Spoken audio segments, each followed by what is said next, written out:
pala kami ngayon sa SM Biputan. Kasama ko yung aming family. Yan. Grabe, kasya sa akin yung jacket ni Nico.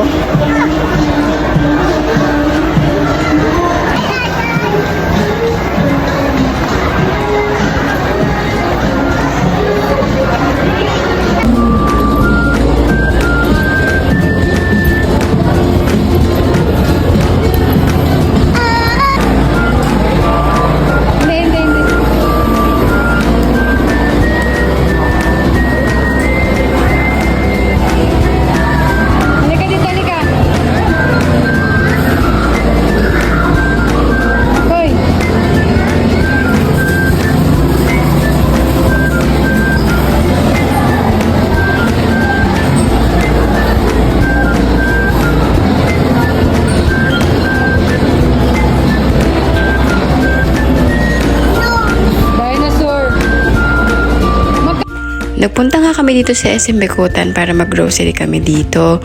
Pero bago kami makarating kasi doon sa groceryhan or sa supermarket, madadaanan namin to kasi akit kami ng escalator. So si Miko, kapag nakakita ng ganito, talaga nag-star ang kanya mga mata. Tapos hindi mo talaga siya mapipigilan. Kasi syempre, bira nga lang siya makalabas at makakita ng ganito. Kaya parang sinusulit na niya. Pagpasensya nyo na nga yung aking boses ngayon kasi ako ay may sakit. Tinamaan tayo ng sipon ngayon at parang sinisinat nga tayo. Akala ko nga may edit ko to at may ipopost ko to bago ang birthday ni Miko pero hindi ko pala ito nagawa. Parang kailan lang talaga, ang bilis talaga ng panahon at nag 3 years old na nga siya nung July 19. Ang dami nang alam ng bata na ito pero syempre above all, siya pa rin yung aming bundle of joy. Hindi lang ako kundi sa buong family ko din, sa mga kapatid ko, sa mga atit kuya niya na mga pinsan, sa mga lolo't lola. Pero syempre hindi mo rin may iwasan yung kakulitan niya. Mababawasan ka din talaga dito ng pasensya. Sa ngayon, ang challenge namin talaga kapag nandito kami sa labas, ang hirap niyang kasama kasi nagmahamaktol na to talaga. Kailangan mo na nga talaga magsinungaling para lang talaga maniwala siya sa'yo at sumunod na at umuwi na. Alam niya na yung boses ko kapag kagalit na kasi iiyak na yan kapag napagalitan ko na yan siya. Alam niya kapag maganda or bago sa paningin niya yung damit ko kasi sasabihan niya ako ng ganda, mami. Oo naman.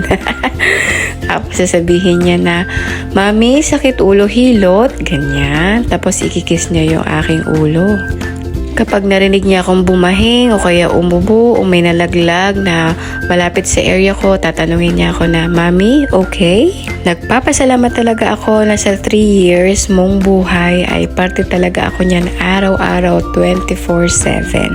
At na-witness ko lahat ng mga milestone mo. So yun lamang po for today's video. Shinare ko lang po ang aking baby kasi siya po ay officially 3 years old na.